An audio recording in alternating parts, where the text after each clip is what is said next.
Welcome to Monk's Temple. If you're listening now, it's likely quiet outside. But inside, your mind may still be racing. You've tried so many things to find peace: apps, books, methods, routines. And yet, here you are. Still searching. Still waiting. Hoping the next thing will finally work. What if I told you that everything you seek is already here? Not in another technique or teacher, but right here, in the quiet space between thoughts, in the silence beneath your breath. Tonight, we add nothing to your spiritual to-do list. Instead, we gently remove what was never truly needed. We return to a truth whispered in Buddhist wisdom for over 2,000 years. This is not about becoming someone new, but remembering who you've always been. Begin here. In this room. In this breath. In this moment. Take a gentle breath in, and let it go. Let your body settle. Shoulders drop. Jaw soften. There's nowhere to go. Nothing to achieve. Just this. Just here. Just now. Welcome home. I remember my grandfather, a quiet gardener.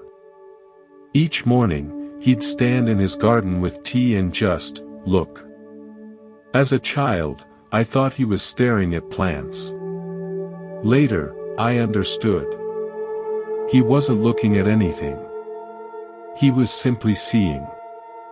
No separation existed between him and the dew on the rose, the light through the leaves, the curl of a fern.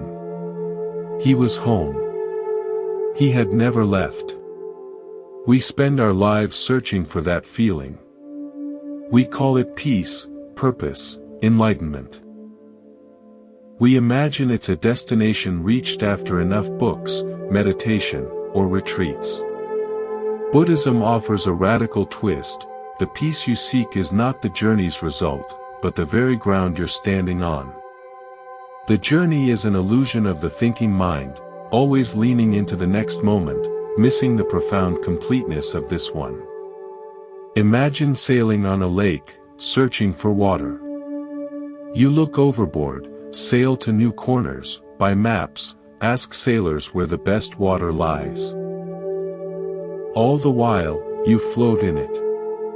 You are made of it. Your search happens within the very thing you seek. This is the beautiful paradox at the heart of the Buddha's wisdom. You are already what you wish to become. The seeker and the sought are not two. If these words touch a place of recognition in you, a longing for true rest, consider staying with us. Subscribe to Monk's Temple. Let this be a sanctuary you return to. Not another item on your list, but a gentle reminder of the peace that never left you. Now, breathe with me. In and out. Not to achieve a better breath, but to notice the miracle already happening.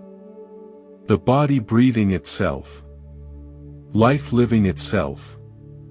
You, aware of it all. There's an old tale of a master potter, famous for his simple, beautiful bowls. An apprentice watched for months, copying the clay, the kiln, the glaze. Yet his bowls came out cracked. "Master," he asked, "what's the secret?" "I do everything as you do." The potter smiled. "The secret isn't in the hands, but in the waiting. You see clay as a future bowl. I see clay as clay. In that seeing, the bowl makes itself. This is the essence of the Buddha's right view. We focus on the future product, the peaceful me, the enlightened me, and miss the raw material of now. We force the clay, and it cracks under our expectations. But when we simply are with the clay of this moment, its texture, its smell, its potential, harmony emerges. The bowl of your life shapes itself when you stop grasping for an outcome. Your anxiety about tomorrow, regret about yesterday, these aren't mistakes. They are clay. The raw material of your human experience. The Buddhist path isn't about replacing bad clay with good. It's about sitting at the wheel with all of it, allowing the natural flow of life to do the shaping. Feel that now. The weight of your body. The surrounding sound. Thoughts drifting through. Don't call them good or bad. Don't call them distractions. Call them clay. The substance of this moment, perfect and workable as it is. You are not here to fix the clay, but to be in relationship with it. To know it. In that knowing, a natural wisdom unfolds. Meditation is not an escape from life, but a deep immersion into it. You sit not to get away from the clay, but to finally feel its true texture. To discover you are not separate from it. The potter, the wheel, the clay. It's one seamless event. And you are that event. I recall a time I believed love meant fixing. When a friend grieved, I arrived with advice, solutions, pep talks. But as I sat with her, my words felt hollow. In silence, I simply held her hand. We sat for an hour, saying nothing. In that shared silence, a space opened around her grief that wasn't trying to change it. A natural comfort arose, not from me, but from the silence itself. I hadn't needed to bring peace. Peace was already there. My job was to be quiet enough to let it be felt. The Buddha taught that suffering arises from craving and aversion, wanting things to be different. My craving for my friend not to hurt was a subtle suffering I added. When I let that go, when I allowed the pain to exist without interference, the innate intelligence of the moment could function. Compassion flowed naturally, without force. Your life holds such moments. When you're absorbed in a task, watching a sunset, listening to music. The controller in you vanishes. What's left is pure experiencing. That is not a special state for monks. It is your natural mind, uncluttered by the project of self-improvement. Buddhism gives a map back to this natural mind. It doesn't give a new mind. It points out that the mind you're trying to calm is already, in its fundamental nature, calm. Your practice is the gentle brushing away of the dust of habit that makes you forget this simple fact. As we rest together, sense that. Not as a thought, but as a feeling. The feeling of being aware. Before the thought, I am stressed, there is just awareness. Silent, spacious, effortlessly present. That awareness is your original home. The still point in your turning world. You can't lose it. You can only overlook it. And you can return with the simplicity of a breath. Breathe in, and know you are breathing. Breathe out, and let everything be as it is. For now, there is nothing to find, nowhere to go. Just this breath. This presence. This being. Let's explore a question that has echoed through quiet monasteries for centuries. It's not a riddle to solve, but a mirror held up to your own experience. What was your face before your parents were born? Don't try to answer. Let it rest in your awareness. Feel what it does to your thinking mind. It scrambles for a reference point, memories, concepts, a self built in time. And it finds nothing solid. This isn't a denial of your story. It's an invitation to look behind it. To look for the looker.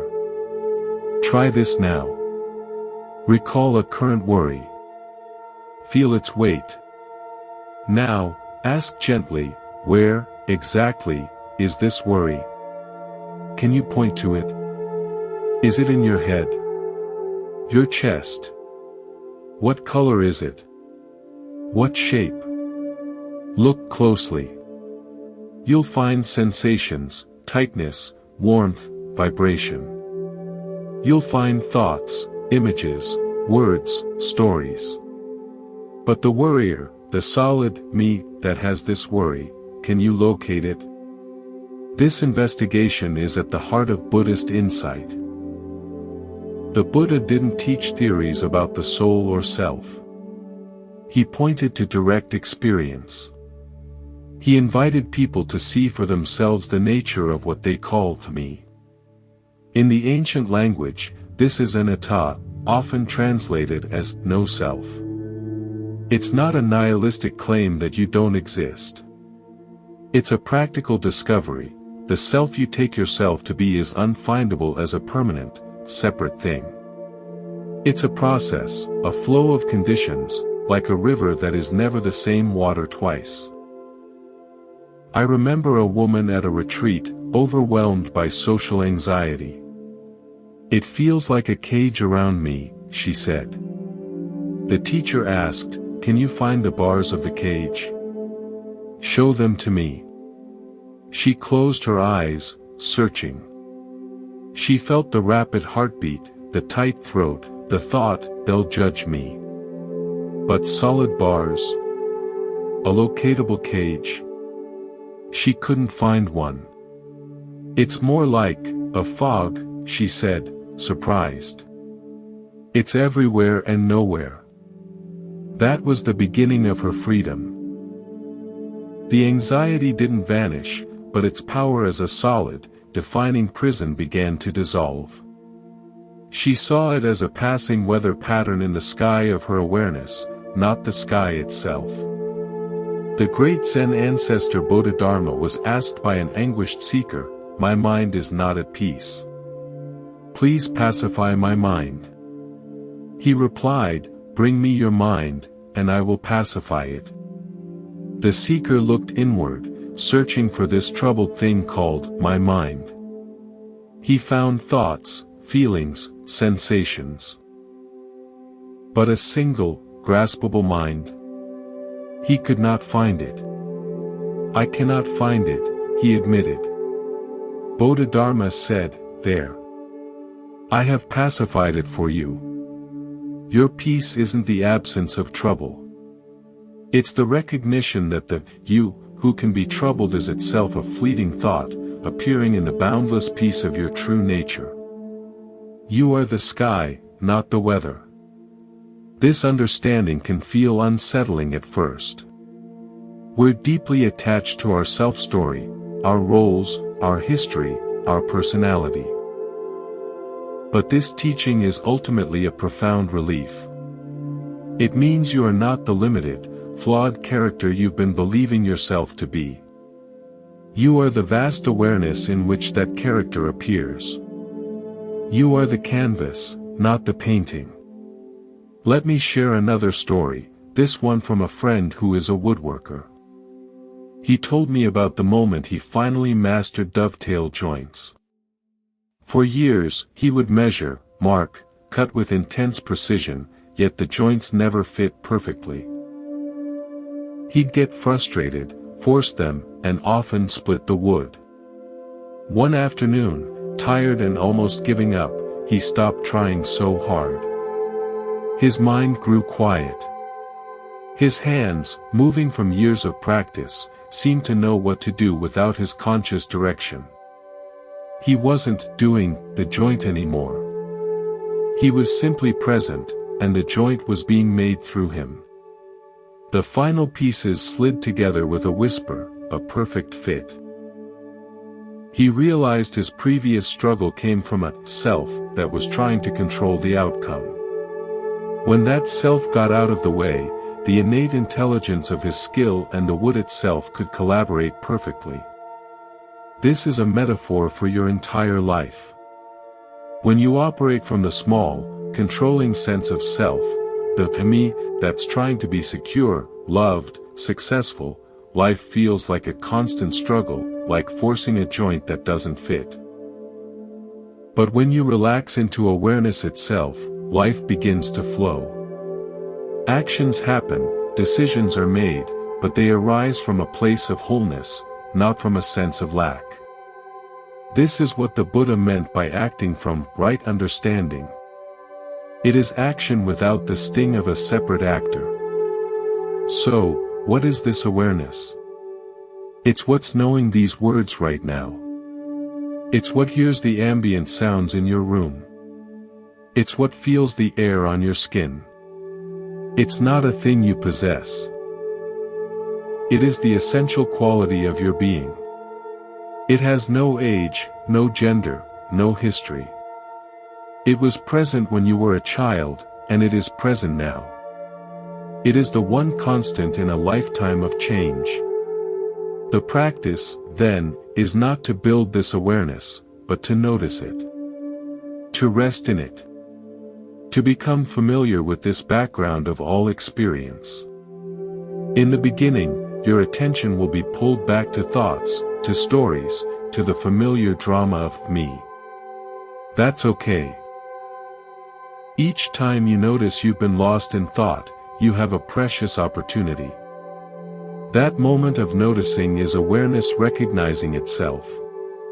It's like waking up from a dream.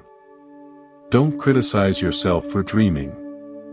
Just appreciate the awakening. Let's try a brief practice together. For the next minute, we won't try to change anything. We'll simply notice what's already here. Close your eyes if you wish. Feel the physical sensation of your body sitting or lying down. The points of contact with the chair, the floor, the bed. Now, notice sounds. Don't label them as good or bad. Just let them be vibrations arriving at your hearing. Now, notice the space inside your body. The subtle movement of breath. The beating of your heart. And now, notice the one who is noticing all of this. Not as a person with a name, but as this simple, open awareness. Rest here, as this awareness, for a few breaths. In this space, thoughts may come. Let them pass like clouds. You are the sky, vast and undisturbed. The essence of Buddhist meditation is this, coming home to the sky-like nature of your own mind. Not to achieve a special state, but to realize the ordinary, extraordinary state that is always already here. This is the unfindable mind. It cannot be grasped, because it is what is doing the grasping. It cannot be seen as an object, because it is the subject of all seeing. When you stop looking for it as a thing, you realize you have never been anything else. Now let's speak of something that may sound like a contradiction, yet lies at the very core of the Buddha's most compassionate insight. You are, right now, already whole. You are not broken. You are not a project awaiting completion. You are a presence awaiting recognition. This is called your Buddha nature. Think of an acorn. Within it lies not just the potential for an oak tree, but the complete pattern, the full intelligence of oakness. It doesn't need to become an oak, it needs only the right conditions, soil, water, sunlight, to express what it inherently is. It is already, perfectly, an acorn. And in that acorn-ness, the totality of the oak is present. You are like that. You are not a flawed human who must become a Buddha. You are a Buddha, temporarily expressing yourself as a human. The anxiety, the doubt, the joy, the love, these are not obstacles to your awakening. They are the very conditions, the soil and rain, through which your innate Buddha nature expresses itself and remembers itself. This is not a belief to adopt, but a reality to notice. I have a small, tarnished silver bell on my desk. For years, I saw it as dull, imperfect. One afternoon, a shaft of sunlight fell directly on it. I picked it up, and without thinking, began to polish it with the hem of my shirt. Slowly, beneath the grime and oxidation, a brilliant shine emerged. The gleam didn't come from my cloth, it was always there, hidden. I didn't create the silver's shine, I revealed it. Your practice is not about polishing yourself into something shiny and new. It is the gentle, persistent removal of the tarnish of habitual thinking, the stories of not enough, the identifications with passing moods, to reveal the innate, stainless brilliance that has been there all along. The Buddha's radical message was that this brilliance is universal. It is not a reward for good behavior or years of meditation. It is the fundamental ground of being for a saint and a sinner, for you and for the person you find most difficult. The 6th century Zen master Huineng, who was an illiterate woodcutter, heard a single line of the Diamond Sutra, "Let your mind flow freely without dwelling on anything," and in that instant, woke up. No gradual purification. No earned merit. Just a sudden recognition of what he always was. His story shattered the idea that awakening belongs only to the scholarly or the pious. It belongs to anyone who looks directly at their own experience. Your own life holds these moments of recognition, however fleeting. Recall a time when you were so absorbed in an activity that you lost all sense of time and self. Perhaps while gardening, painting, playing with a child, or listening intently to a friend. In that absorption, the commentator in your head fell silent. There was just the doing, the being. That silence, that seamless presence, was not something you created. It was your natural state emerging when the noise of self-concern subsided. That is a glimpse of your Buddha nature. It is not a special event, it is your default setting, momentarily unobscured. A friend of mine, a recovering perfectionist, once confessed her exhaustion. "I feel like I'm constantly editing myself," she said. A better version of me is always in the next draft. One day, her young daughter drew a picture of her, a stick figure with a huge, squiggly smile. Underneath, it read MOM in wobbly letters. My friend looked at it and felt a pang. Her daughter hadn't drawn an improved or perfect mom. She had drawn the mom who was there, present and loved. That simple drawing became her koan. It asked her, "Can you be the loved one, not the project?" She began to see her relentless self-improvement as a form of absence, a refusal to be present for the love that was already being offered. Her practice shifted from self-editing to self-receiving. This is the gentle work of Buddhism. It turns you from a critic into a witness, from a sculptor into a discoverer. The path is one of uncovering, not overcoming. Each time you meet a difficult emotion with simple awareness instead of judgment, you are polishing the bell. Each time you pause in stress and feel the breath you didn't choose, you are noticing the acorn's innate pattern.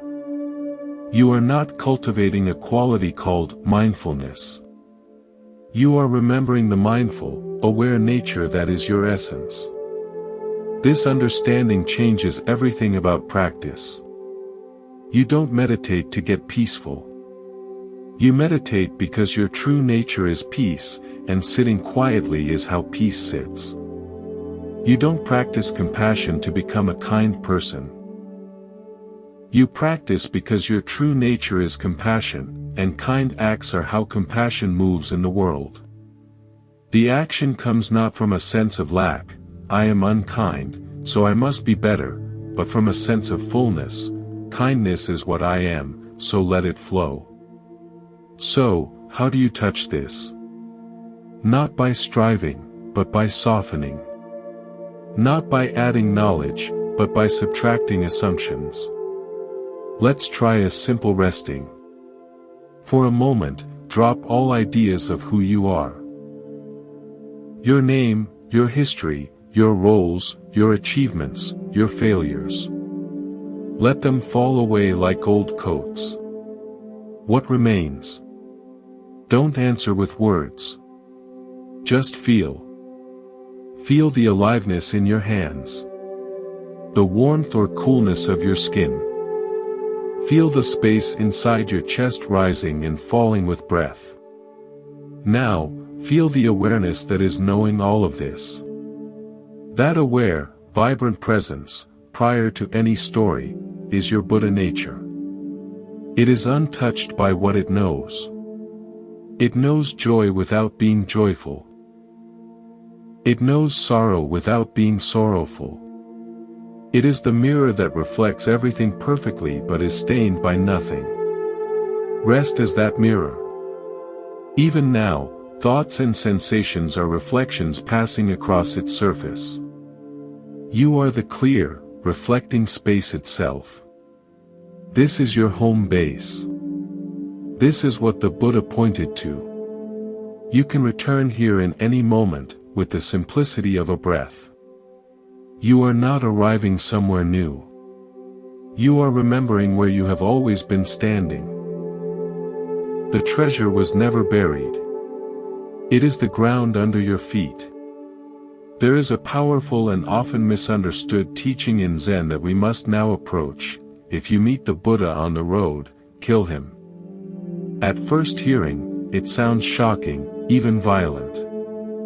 How could one of the world's great wisdom traditions speak of killing the very symbol of enlightenment? But this phrase, attributed to the Master Linji, holds a secret key to true freedom. It is not an act of destruction, but the ultimate act of liberation and respect. What does it mean? It means that any concept you hold of the Buddha, any image, ideal, or external authority you look to for salvation, must ultimately be let go. The map is not the territory. The menu is not the meal. If you cling to the finger pointing at the moon, you will miss the glorious, luminous moon itself. The Buddha on the road represents all those things we outsource our authority to. The perfect guru, the sacred text we believe has all the answers, the idealized version of a serene, unflappable enlightened being we think we must become. To kill this Buddha is to shatter the idol, to break our dependency, so we can meet reality directly, without any intermediary. I learned this lesson not in a monastery, but in a pottery studio. I had a teacher whose work was breathtaking, fluid, strong, alive. I tried for months to mimic his every technique, his style, even the way he held his tools. My pots were competent copies, but they were stiff, lifeless. One day, frustrated, I blurted out, "I'm just doing everything you do." He paused, looked at my latest piece, a careful, precise vase, and then picked up a lump of wet clay. With a few swift, almost careless motions, he shaped a small bowl. It was lopsided, with his thumbprint clearly visible in the side. He held it out. "This is mine," he said. "Where is yours?" In that moment, I saw it. My reverence for him had become a cage. I was trying to inhabit his expression, not find my own. I had to kill the perfect potter I had created in my mind to discover the simple, imperfect touch of my own hands on clay. This is what the teaching means. The Buddha's own core message was, "Be a lamp unto yourself." On his deathbed, he told his disciples not to rely on him, but to take refuge in their own mindful awareness and ethical conduct. He was, in his final instruction, telling them to kill the Buddha. To not make a doctrine out of his words or a deity out of his person. The truth he pointed to is not owned by him, it is a living reality to be discovered within your own heart and mind. The Buddha you may need to meet and release could be many things. It might be the expectation that meditation should always be peaceful. It might be the belief that a true spiritual person never gets angry. It might be the subtle hope that if you just find the right teacher or read the right book, all your problems will vanish. These are all Buddhas on the road, comforting concepts that eventually become barriers. They keep you looking outside, waiting for permission to be free. True spiritual authority is not transferred from master to student like a baton. It is recognized by the student as having been within themselves all along. A good teacher's job is to make themselves obsolete. Their greatest success is the moment you realize you no longer need them in the way you thought you did. You internalize the pointing, and then you look where your own finger directs. Consider your own life. Where have you given your power away? Perhaps to a boss's opinion, a social media influencer's curated life, a parent's expectation, or even to a spiritual ideal that makes you feel perpetually inadequate. The instruction to kill the Buddha is an invitation to take that power back. It is an act of sacred rebellion against any idea, inside or out, that tells you your peace, wisdom, or worth lies anywhere but in your present, aware being. This doesn't mean you reject teachers or teachings.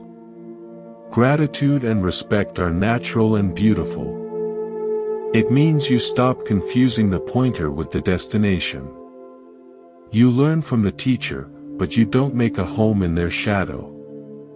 You study the text, but you don't mistake the words for the experience they describe. You walk your own road, using the maps provided by others, but trusting your own feet to feel the ground. So, tonight, if you feel a sense of weariness from seeking, from looking for the next thing that will finally fix you, see if you can pause. Invite in the courage to kill that seeking itself. To stop, just for this moment, and consider a radical possibility. What if you are already what you seek? What if the seeker is the sought? You don't have to believe it. Just let the question dissolve into the silence of your own heart. The answer isn't a thought. It's a profound settling, a homecoming you feel in your bones. The road is empty now. The idealized Buddha is gone. What remains? Only you, here, breathing. And in this simple, unadorned presence, everything you ever looked for in that distant figure on the road is alive and shining. You have met the real Buddha, and it was you all along.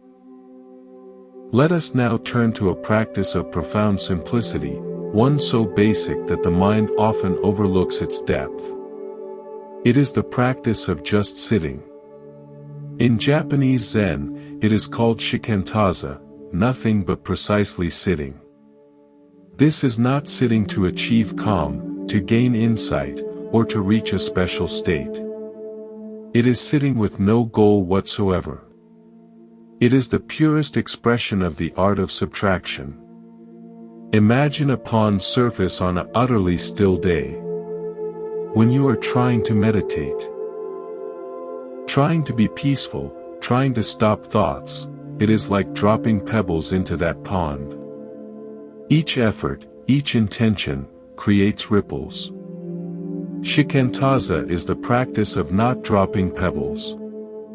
It is simply sitting by the pond, allowing it to be exactly as it is, until its natural, inherent stillness reveals itself. The stillness was never created, it was merely uncovered when the activity of trying ceased. This is the revolutionary insight of the 13th century Zen master Dogen, who brought this practice from China to Japan. He taught that practice and enlightenment are not two separate things. We do not practice to become enlightened. The very act of sincere practice, of just sitting without agenda, is itself the manifestation of our enlightened nature. A wave does not practice to become water. In its very waving, it is already expressing its water nature. When you sit without trying to get anywhere, you are expressing your Buddha nature. You are demonstrating, in posture and breath, the truth that you are already whole. The instructions are deceptively simple. You sit upright, dignified but not rigid. Your eyes are softly open, gazing slightly downward. And then, you just sit.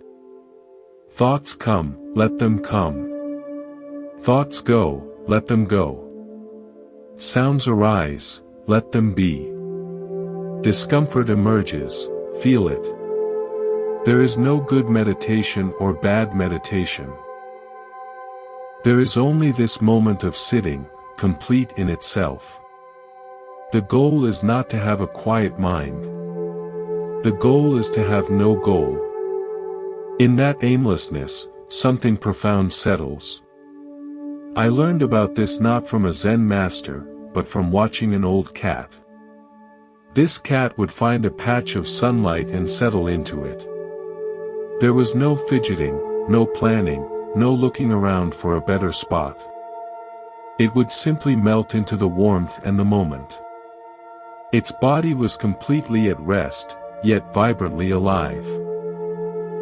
Its awareness was open, taking in the sounds of birds, the shift of shadows, but completely unmoved by them. It was the embodiment of just sitting. It wasn't trying to be a better cat.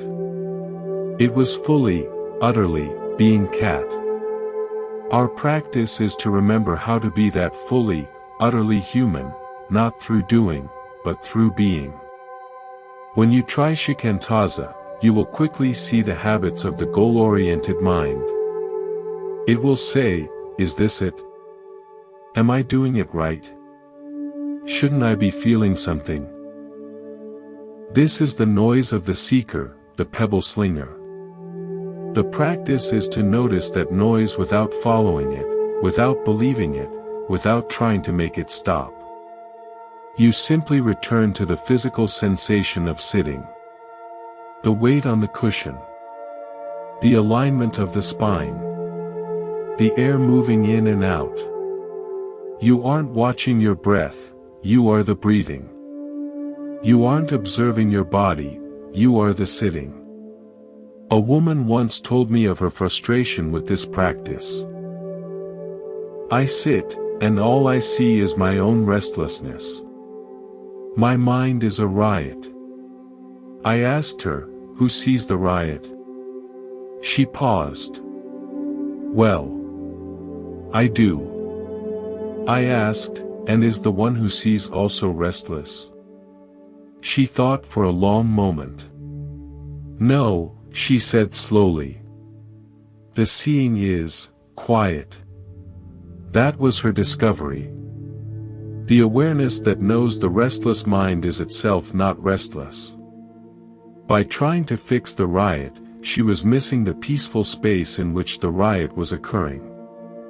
Shikantaza is the practice of abiding as that space. This practice doesn't end on the cushion. It becomes a way of moving through the world. Just sitting becomes just walking, just drinking tea, just listening. Each activity, done with full, undivided attention, becomes its own complete expression of awakening. You are not walking to get somewhere, you are walking to walk. The destination is irrelevant. The sacred is in the step itself. So tonight, or tomorrow, you might try it. Set a timer for just 5 minutes. Sit down. And do nothing. Achieve nothing. Fail gloriously at having a special experience. In that very failure, you may touch the profound success of simply being present. You are not doing meditation. You are allowing meditation to happen through the human form of you. And in that allowance, you meet the truth that has been waiting patiently within you all along, that you are, and always have been, complete. Consider the rhythm of awakening. Is it a sudden flash of lightning, illuminating everything at once? Or is it a gradual rain, soaking the earth slowly and deeply over time? Within Buddhist history, there has been a great debate on this very point. Some schools emphasized gradual cultivation, step by step, purifying the mind over lifetimes. Others spoke of sudden enlightenment, a total, immediate seeing into one's true nature. The beautiful resolution found in Zen is that both are true, and they dance together. Sudden awakening, gradual cultivation. First, the lightning. There are moments when the veil of separation tears open, not through effort, but through grace. It might happen when you are exhausted from seeking, or struck by beauty, or in deep grief. Suddenly, for an instant, there is no you having an experience. There is just experiencing. The sense of being a separate self dissolves, and what remains is a seamless, vibrant wholeness. You see clearly that you were never the small, anxious character in your story. You were the vast space in which the story unfolded. This is sudden awakening. It is not something you do, it is something you see. And once seen, it cannot be unseen. But lightning fades. The brilliant illumination of the landscape retreats into memory. The eyes adjust, and the ordinary world returns. This is where the rain begins. Gradual cultivation is the loving, patient process of learning to live from that glimpse. It is the integration of that flash of freedom into your daily life. Into how you speak to your partner, how you handle stress, how you wash the dishes. The lightning shows you the truth of your nature. The rain is the practice of letting that truth nourish the roots of your humanity. I witnessed this dance in my own teacher. He was a man of immense presence, yet he could also be delightfully, frustratingly ordinary. One day, after a profound talk that left the room in awed silence, he went to make tea. He fumbled with the kettle, spilled the leaves, and muttered to himself about his clumsiness. A student, bewildered, asked, "But after all you've seen, how can you still be like this?" The teacher laughed. "The lightning showed me I am the ocean," he said. "The rain is learning how to be a good wave." His enlightenment was not a static state of perfection, but a dynamic, ongoing relationship with the present moment, with all its wonderful imperfections. Your own path will have its own rhythm. You may have had lightning moments, perhaps while in nature, or holding a newborn, or in a moment of great loss. Or your path may feel more like a slow, steady soaking, where insights dawn gently and incrementally. Neither is superior. Both are the path itself. The danger is in clinging to the lightning, chasing peak experiences and then feeling spiritually bankrupt when they fade. Or in dismissing the rain. Believing that unless you have a dramatic breakthrough, you are making no progress. The middle way honors both. Cherish the glimpses, but do not cling to them. Honor the daily practice, but do not begrudge its subtlety. Think of learning a language. There might be a sudden moment of breakthrough where you understand a complex grammatical rule in a flash of insight, that's the lightning. But you still must practice vocabulary, have awkward conversations, and make mistakes for years. That's the gradual rain. Both are essential to fluency. The sudden insight gives you the map of the territory, the gradual practice teaches your feet how to walk it. So, be kind to your own rhythm. If you feel stuck in gradual cultivation, trust the process. The rain is softening the ground for roots you cannot yet see. If you have been blessed with a sudden insight, do not despair when it recedes. That flash gave you a compass. Now, use it to navigate your ordinary days with a new kind of attention. Awakening is not a single event you attend, it is a quality you bring to all events. The lightning reveals the quality. The rain is you, learning to live it, breath by breath, step by step, in this beautifully ordinary human life. Now, let's speak of a tool that seems designed to frustrate the logical mind, yet has freed countless seekers. It is the koan.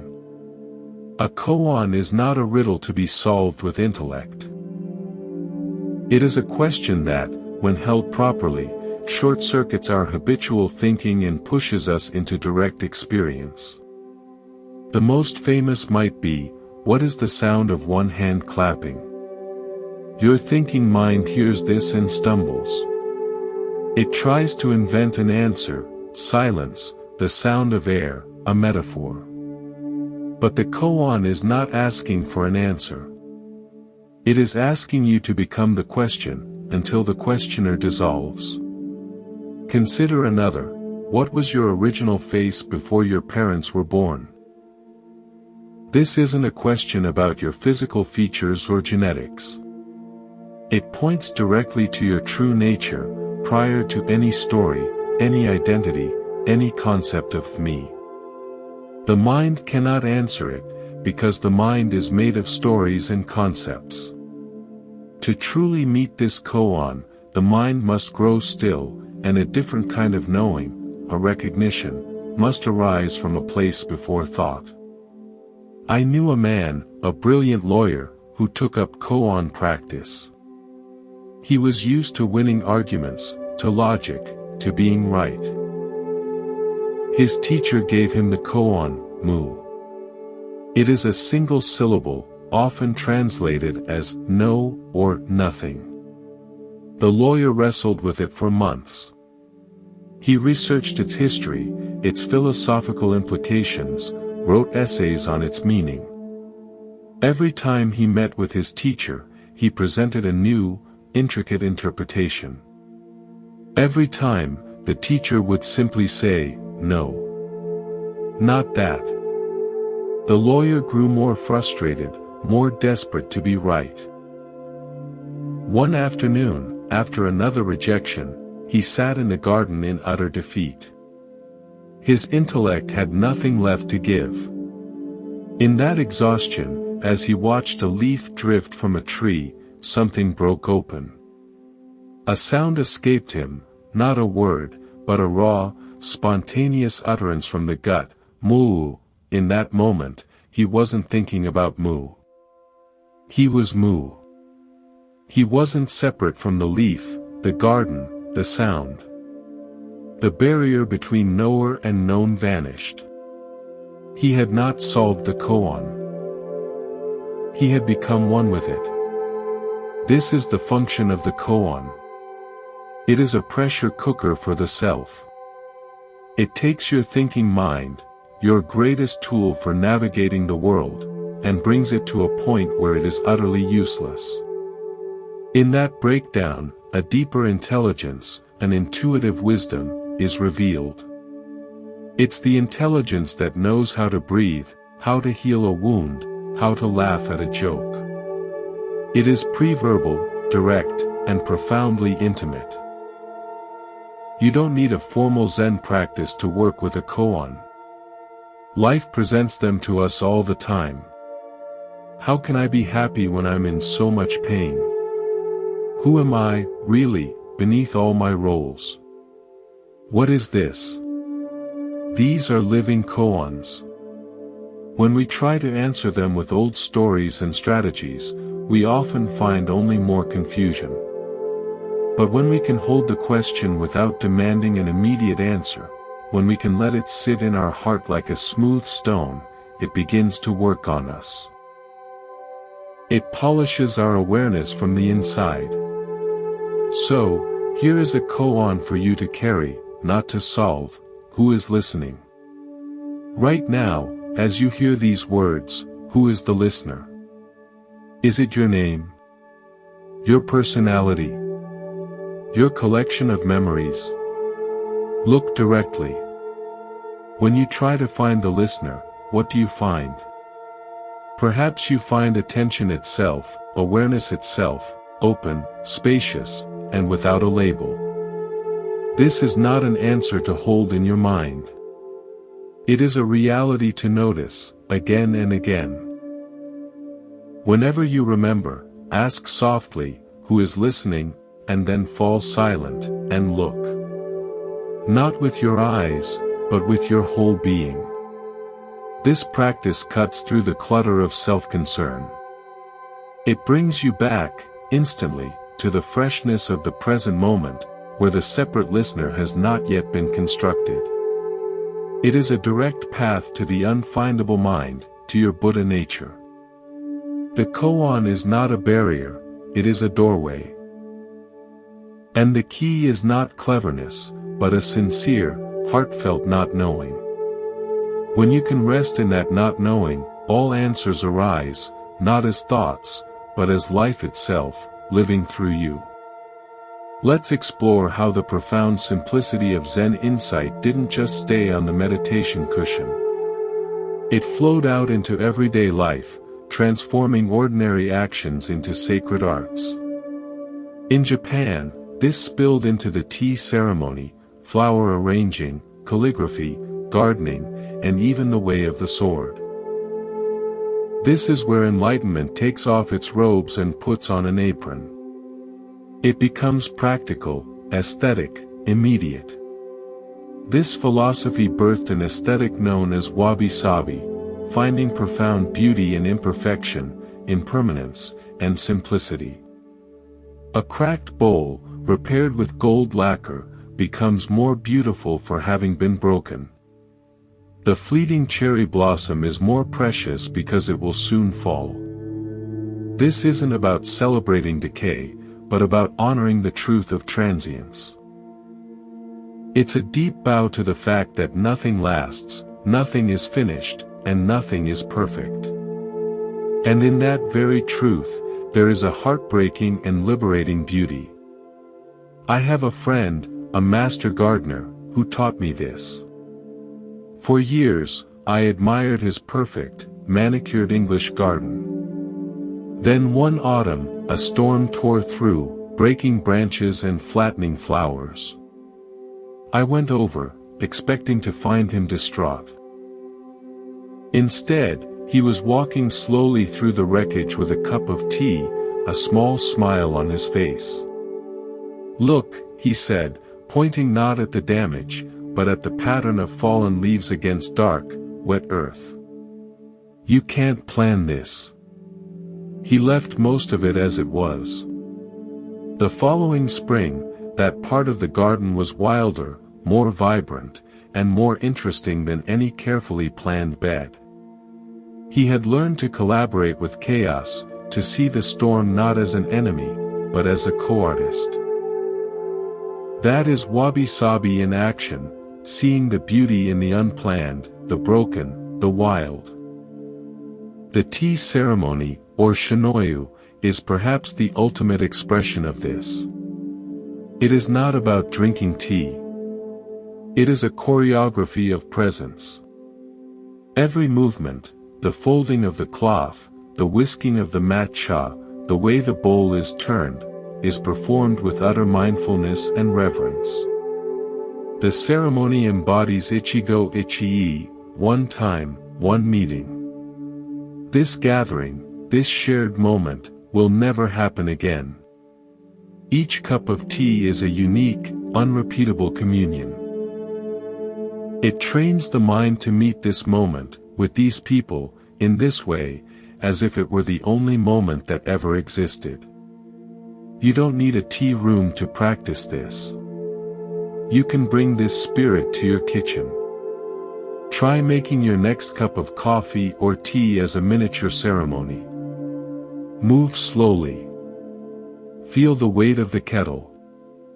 Listen to the water boil. Watch the steam rise.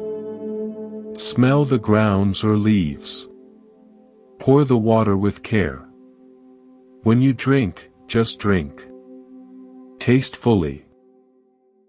For those 2 minutes, let the world shrink to the warmth of the cup in your hands, the flavor on your tongue. In that focused attention, you are not just consuming a beverage, you are in a sacred relationship with the elements of earth, water, fire, and air, and with your own conscious presence. You are practicing Shinoyu in your pajamas. This is the great secret Zen brought to culture. Any activity, done with complete, undivided attention, becomes a portal to the sacred. The sacred isn't a special place you go to, it's a special way of paying attention to wherever you already are. When the samurai practiced swordsmanship, the highest skill was not in killing, but in a mind free from fear and thought, a mind so present that action flowed without hesitation, as natural as a river. The archer learned to release the arrow without the eye releasing it. The calligrapher's perfect stroke happened when the self got out of the way and the brush danced by itself. Your life is already full of such potential ceremonies. Making the bed. Folding laundry. Chopping vegetables. Walking to your car. We usually rush through these, our minds already at the next task. But what if you allowed just one such activity each day to be your shinoyu, your mindful art? What if you swept the floor with the same attentive care a monk rakes a Zen garden? You would discover that enlightenment doesn't live in the grand gesture, but in the quality of attention you bring to the small, repetitive, necessary tasks of a human life. In that attention, boredom becomes fascination, chore becomes prayer, and the ordinary reveals itself to be endlessly extraordinary. The journey of Zen to the West is a story of translation, not just of words, but of an entire way of being. It began tentatively, at the World Parliament of Religions in Chicago in 1893, when a Japanese Zen master named Soyen Shaku spoke to a curious but puzzled Western audience about looking into one's own mind. They expected exotic mysticism, he offered the simplicity of self-inquiry. The seeds were planted. The real blossoming began in the mid-20th century, carried by both writers and teachers. D.T. Suzuki, a scholar, began writing in English, skillfully framing Zen concepts for the Western psychological and individualistic mind. He presented Zen not as a foreign religion, but as a direct experience of reality, appealing to the post-war thirst for authenticity beyond rigid dogma. Then came the teachers. In the 1960s, Shunryu Suzuki arrived in San Francisco. He was not a stern, remote figure, but a small, humble, and often humorous man. He taught at the San Francisco Zen Center, a place that would become a cornerstone of American Zen. His teachings were disarmingly simple. In the beginner's mind there are many possibilities, he famously said. In the expert's mind there are few. He emphasized practice over metaphysical speculation. To a culture obsessed with achieving and acquiring, he taught just sitting. His book, Zen Mind, Beginner's Mind, became a manual for a generation. American Zen began to find its own voice. It blended the rigorous meditation practice of the tradition with a Western emphasis on psychological inquiry, egalitarianism, and social engagement. The forms softened. The hierarchical structures of Asian monasteries were questioned. Women, who had often been sidelined in traditional settings, became central teachers and leaders. Zen centers became places not just for sitting, but for exploring how awakened awareness meets relationships, work, and social justice. This translation was not always smooth. There were growing pains. The idealization of teachers led to scandals when human imperfections surfaced. This forced American Zen to mature, to grapple with the difference between spiritual insight and ethical conduct, and to remember the core teaching of killing the Buddha, of not placing any human, regardless of robes, beyond scrutiny. Yet, the essence survived the crossing. Perhaps because at its core, Zen is not cultural. It is about the universal human capacity for awareness. The Japanese forms, the bells, the bows, the robes, are beautiful containers, but the water inside is formless. In America, the water found new containers: meditation apps, secular mindfulness programs, corporate workshops, therapeutic techniques. I saw this integration in my own city. A retired mechanic, a man who'd spent his life with engines and grease, began sitting at the local Zen center. He told me once, "I spent 50 years listening for the knock in an engine that shouldn't be there. Now I sit and listen for the knock in my own mind." It's the same listening. For him, Zen wasn't exotic. It was a natural extension of the deep attention his work had already required. He didn't become Japanese, he became more fully himself. This is the true journey of the Dharma westward, it becomes native. It speaks in the local idiom. It addresses the specific sufferings of a modern, accelerated, fragmented world. The anxiety of social media comparison, the burnout of constant productivity, the loneliness of digital connection, these are the new koans. And the ancient practice of returning to the breath, of questioning, who is anxious, of just sitting with the turmoil, is the timeless answer. The story continues with you. Right now, listening. You are part of this ongoing transmission. You are not a passive recipient of an ancient Asian wisdom. You are the present moment of its expression. Whether you sit on a traditional zafu cushion or in your office chair, whether you wear robes or jeans, the inquiry is the same: what is this? Who am I? Can I be fully present with life as it is? The West did not just receive Zen, it was asked a question by it. A question that is still being answered: in the midst of abundance, can you find simplicity?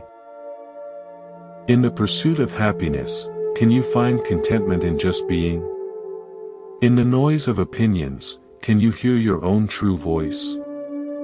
The dialogue between the ancient and the modern, the Eastern and the Western, creates something new, a living Dharma, forever adapting, forever pointing back to the timeless peace within your own heart. And so, we arrive here. Together. After all these words, all these stories, all these breaths. We have traveled through concepts of seeking and finding, through the unfindable mind and the ever-present Buddha nature, through the shock of killing idols and the simplicity of just sitting. We have witnessed lightning flashes and gentle rains, wrestled with koans and found sacredness in tea. We have followed a journey across oceans and into the heart of your own attention. Where has it all led? Right back to you. Right here. Right now. The ultimate teaching, the final secret that was never hidden, is this: you are already home. The peace you have been seeking is not a destination on a map. It is the awareness reading these words. The wholeness you long for is not something to be built, it is the presence feeling the weight of your body. The freedom you imagine is not a condition of your life, it is the very nature of the awareness that knows your life. This is the great homecoming. Not to a place, but to a presence. Not to a perfected state, but to the suchness of this moment, exactly as it is, tired or alert, calm or restless, joyful or sad. All of it is welcomed here. All of it is held in this vast, compassionate awareness that you are. I will leave you with one last story, a personal one. For years, I kept a small, smooth stone on my desk. I had found it on a beach during a period of great confusion, when I felt utterly lost. I would hold it, feeling its cool, solid weight, as a reminder of something stable outside myself. One evening, in deep exhaustion, I picked it up yet again, seeking comfort. But this time, instead of finding comfort in the stone, I noticed the hand that held it. I felt the aliveness in my fingers, the pulse, the warmth. And I saw that the solidity, the stability, the ground I had been seeking in the external object was already, and had always been, present in the very awareness that was experiencing the hand and the stone. The seeker and the sought dissolved into one seamless experience of being. I put the stone down. I had come home. This is your invitation. To put down the stone. To stop seeking a refuge outside yourself. To recognize that the sanctuary has been within you all along, breathing your breath, beating your heart, hearing these sounds. The practices we've explored, the sitting, the questioning, the mindful attention, are not ways to achieve this homecoming. They are ways to remember it. To clear the window so you can see that you are already inside the house. Each time you sit and simply breathe, you are remembering. Each time you ask, who is listening, and fall into silence, you are remembering. Each time you meet a difficult emotion with gentle awareness instead of resistance, you are remembering. You will forget. Of course you will. The old habits of seeking, of thinking you are a separate self navigating a threatening world, are deep. When you forget, there is no fault, no failure. Just notice the forgetting. And in that very noticing, you are already remembering again. That gentle, forgiving return is the heart of the path. So as we end our time together, let there be no sense of conclusion, only a continuation. The moon of your true nature continues its endless journey across the sky of awareness. Sometimes clouds cover it, thoughts, worries, fears. But the moon itself is never harmed, never absent. Your work is simply to look up, and remember the clear sky. Thank you for walking this path of listening. Thank you for your courage in looking within. May you carry this simple knowing from this night forward. You are not broken. You are not lost. You are a momentarily clouded mirror, and your essence is pure, clear reflection. The clouds will come and go. The mirror remains, unstained and bright. You are already home. You have never left. Gate Paragate Parasamgate Bodhi Svaha. Gone, gone, gone beyond, gone altogether beyond. Awakening, so be it. May you rest in profound peace.